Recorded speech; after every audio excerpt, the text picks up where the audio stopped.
Hello everyone, আসসালামু আলাইকুম। তো কেমন আছেন আপনারা সবাই? আমি তো খুবই ভালো আছি। প্রথমেই বলে নিচ্ছি ভিডিওটা একটু বড় হবে, কারণ অনেকেরই কমপ্লেন থাকে যে ফুচকাগুলো তেলে দেওয়ার পরে সেটা ফোলে না বা ভাজা হয়ে গেলে ওটা চুপসে যায়, মোচমোচা থাকে না।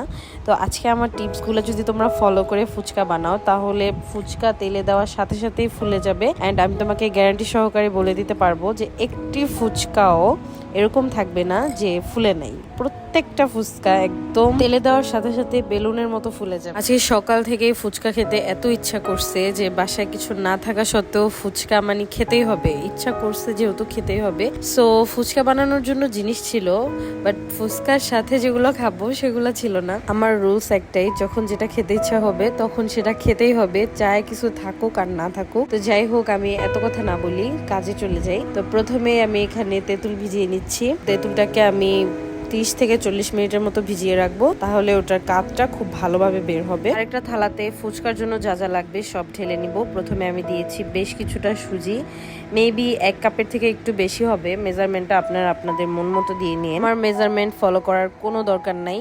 তো তারপরে এখানে দিয়েছি কর্নফ্লাওয়ার আর লবণ আর বেশ কিছুটা তেলটা একটু বেশি করে দিবেন যাতে ফুচকাটা অনেক ভালোভাবে ফুলে। এখানে পানির কোনো পরিমাণ নাই, যতক্ষণ না পর্যন্ত সুজিটা একদম নরম হয়ে যাচ্ছে ততক্ষণ পর্যন্ত পানি দিতে থাকবেন, কারণ সুজি পানি অনেক সোক করে। এখানে আমি যতবারই পানি দিচ্ছিলাম ততবারই সুজিটা আস্তে আস্তে শক্ত হয়ে যাচ্ছিল। সো যতক্ষণ না পর্যন্ত নরম হবে ততক্ষণ পর্যন্ত পানি দিতে থাকবেন অল্প অল্প করে। আর নরম হয়ে গেলে আর কিছু দেওয়ার দরকার নেই, উপরে দিয়ে জাস্ট একটু তেল দিয়ে সুন্দর মতো ঢেকে রেখে দিবেন। আমি আধা ঘন্টার মতো রেখেছিলাম, তারপরে বেলতে শুরু করে দিয়েছি। এটার মধ্যে আহামরি কোনো ট্রিক্স নাই, জাস্ট একটু খেয়াল রাখবেন ফুচকাটা যেন একটু ঠিক হয়, একদম পাতলা না হয়ে যায়।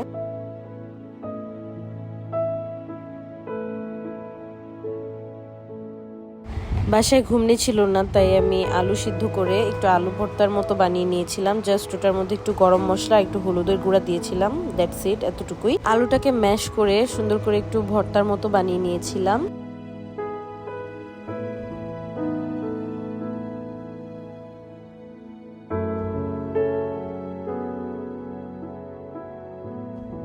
আমি খুব সিম্পল ওয়েতে টকটা রেডি করেছি, কারণ আমার কাছে সবকিছু ছিল না। তেঁতুলটা ভিজিয়ে রেখেছিলাম, সুন্দরভাবে হাত দিয়ে কচলিয়ে ওটার থেকে পুরো কাঠটা বের করে আমি একটু স্ট্যান্ড করে নিয়েছি। কাঁচা পেঁয়াজ, কাঁচা মরিচ, শুকনা মরিচের গুঁড়ো আর লেবুর রস দিয়ে আমি এটাকে কমপ্লিট করে ফেললাম।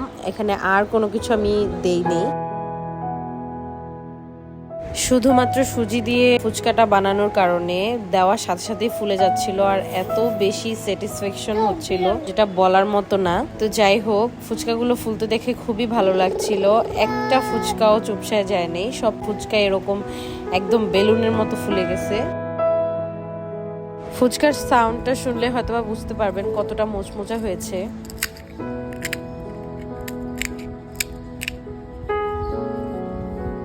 ভিতরে আলুর পুরটা দিয়ে আর এই টকটা দিয়ে খেতে এত বেশি মজা লাগছিল যে কি বলবো। তো ওই দিন আমার ছোট ভাই বাসায় এসেছিল এন্ড ওকে খাওয়ালাম। ওর রিয়াকশন দেখে বুঝতে পারছেন ওর কাছে খুবই ভালো লেগেছে। এন্ড আমার হাজবেন্ডও খেয়ে বলেছে অনেক মজা হয়েছে। তো অবশ্যই আপনারা বাসায় ট্রাই করবেন এন্ড আমার সাথে শেয়ার করবেন যে আপনাদের কাছে কেমন লাগলো। আজকে এ পর্যন্তই। সুস্থ থাকবেন, ভালো থাকবেন এন্ড আমার জন্য দোয়া করবেন। আল্লাহ হাফেজ।